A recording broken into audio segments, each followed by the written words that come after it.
In the vast tapestry of historical dramas, few have captured the imaginations of audiences quite like Kurulus Osman. With its intricate plotlines, dynamic characters, and breathtaking cinematography, it's no wonder that fans eagerly awaited each new episode of Season 4. But as the dust settled on the final episode, many viewers couldn't help but feel a sense of disappointment. What happened to the promises of epic showdowns, intricate alliances, and character arcs ripe with potential? It's as though the show's writers laid a banquet of possibilities before us, only to snatch them away at the last moment.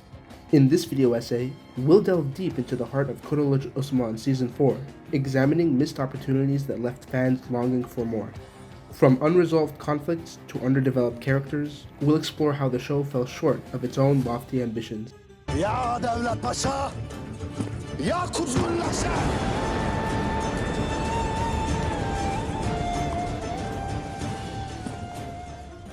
Season 4 starts with a bang, pitting our beloved characters smack dab in the middle of an intricate plot to usurp the throne of the Byzantine Empire. During the grand reopening of the gladiator games in the 1300s, I know, very historically inaccurate, cry about it.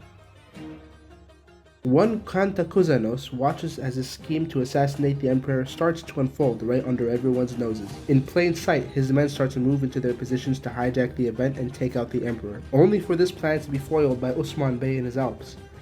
What we perceive to be a major defeat in his face is only a minor setback, as his involvement is unknown, and he has another card up his sleeve, or rather, an entire fleet of Viking longships, full of glory-starved giants. Kantakuzenos was introduced as a Machiavellian character, second in power only to the emperor, and at one point he was supposedly roaming around with an army of 5,000 men, marching to attack Osman. We were all expecting an extremely formidable foe. Instead, witnessed another easily foiled villain get vanquished with little to no effort. As a character, his motivations and resolve were never fleshed out, and it seemed as though the actor broke his contract and the producers were looking for a quick and easy way out for him. A disappointing end to a potentially great antagonist. The other issue with Kantakuzenos' death is that it left a lot of loose ends. Most notably, another potentially great villain, the leader of the Varanian gang himself, Olaf. Olaf is presented as this huge beast of a warrior, a great Viking leading his troop of Viking descendants as mercenaries for the Byzantine Empire. Olaf at least did have some motive, in that he sided with Kantakuzenos against the Byzantine Empire for his own desires, the desire to be a sovereign people and retain his long-gone Viking culture. His desire was to gain money and lands and cultivate a new Viking age, and rid his people of any Byzantine influence. This gave Olaf some dimension, and a super interesting character. Yet, only a handful of episodes later, he converts to Christianity for his own gain, and ends up being a pawn for villain after villain. So essentially, any character development they had for him was completely tarnished. On top of that, I haven't even mentioned how nerfed he is. A guy that is big and skilled as a warrior should pose a major physical threat. Yet people half his size were able to stand toe-to-toe with him, and I don't think he won a single battle after that first raid at the beginning of the season. Ultimately, he was just another easy villain to overcome. The Valide Sultan arc was actually a good example of proper character development and execution, although it was a little dragged out. Valide Sultan, the mother of the young Mongol-instilled Sultan of the Seljuk Empire, was neither evil nor just. She was just against our characters. They posed a threat to her son and her family's royal status under the shadow of the Mongol Empire. Yet, as a Muslim, she displayed acts of kindness and generosity to the people, even going as far as supporting Osman when the Mongols or Byzantines really started getting out of hand. The issue with this arc, though, was not with her, but rather her son and the ending of their stories. Her son, a maturing young man in a conflicting path between listening to his mother and making his own decisions as a man, had potential to be a greater player in the grand scheme of things. At the end, Valide and the young paper sultan were deposed and replaced by the real sultan who was held captive, and their story just ends with them running away in exile. We don't even know if they were kept safe by Mongols or what happened to them. To this day, they remain a mystery in Bozdag's vortex of missing characters, like Banu Chiche.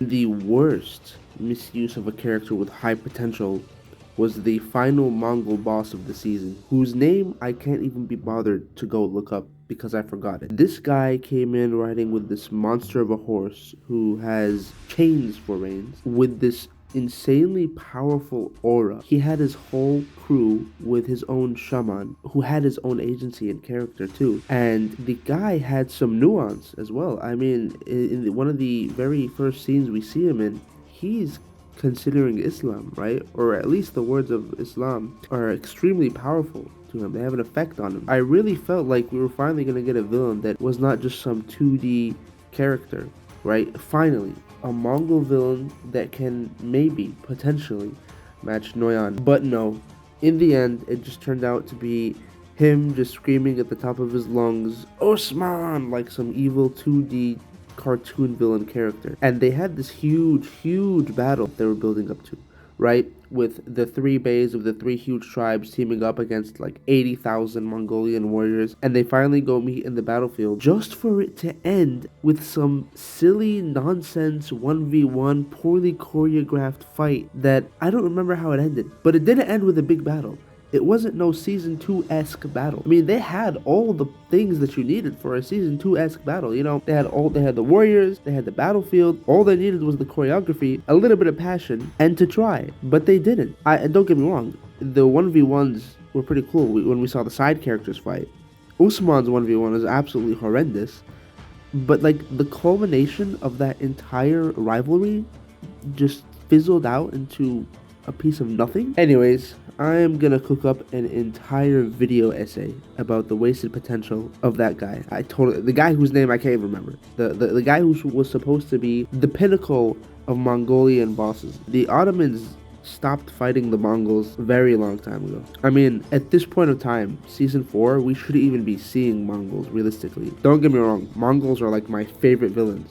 Right? They're like the Turks, they fight like the Turks, they're just like an evil, nastier version of the Turks, right? And they have really cool costume design. But story-wise, historical-wise, we shouldn't be seeing Mongols. And I feel like this was a chance for the Mongols to go out with a bang in this franchise, but they really wasted that opportunity. And in Season 5, you can see they're using it as a failsafe. Like, at this point, they're using the Mongols to cover up for their poor writing. Because the Byzantines can be super interesting. They can be really interesting villains. If y'all remember in Season 1 of Artukuno, the Templars were an extremely interesting villainous faction. And the characters were interesting. And there was so much potential there. But it's just the writing.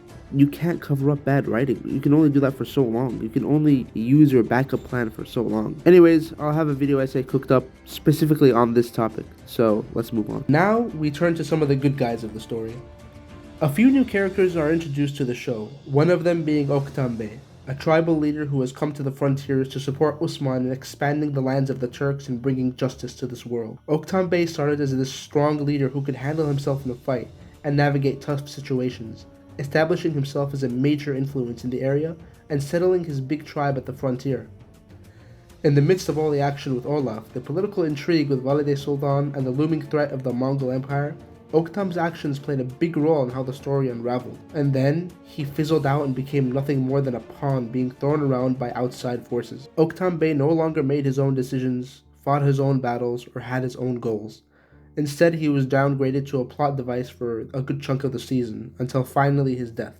At least at the end of the story, he gained more agency, fended off a Mongol siege, and died a warrior's death. The story of Aktemur Bey was similarly mishandled throughout Season 4. In Season 3, he's introduced as an extremely capable spy who remained behind enemy lines for years, which painted a portrait of strategic brilliance and invaluable intelligence gathering, notably exemplified in his pivotal role in acquiring vital information about Inagol Castle. However, the disheartening reality unfolds as this promising narrative thread remains tragically unexplored and underutilized. Despite ascending to the esteemed position of Bey in Season 4, a title emblematic of leadership and authority, Aktemur Bey is regrettably depicted as a mere shadow of his former self. Instead of harnessing his established skills and leadership acumen, he is relegated to the sidelines, relegated to the status of a naive and ineffectual Alp, devoid of agency and influence. This is a microcosm of a major issue that is prevalent in Bozdog productions, the Great Reset, where characters never truly grow, or in some cases just disappear. Unfortunately for Aktemur Bey, he fell into the Bozdog vortex after the end of Season 4, never to be seen again. I'm not sure if this has anything to do with the way Turkish film productions are conducted, be it the long and arduous film schedules or the extremely large demand that the show producers are faced with. I'm sure it's tough to keep actors for 3 to 6 years for just one project, but regardless, characters need to be fleshed out, have full character arcs, and grow from previous seasons. Kurulus Osman sets up so many intricate plots and storylines with huge potential to hit high notes, but unfortunately misses the mile at times, to the detriment of potentially great characters who fall flat and forgotten. Thank you all for watching the video. Please comment, like, and subscribe, and let us know what you guys thought of Season 4 and what Boztag Productions can do to improve the quality of the show. Thank you.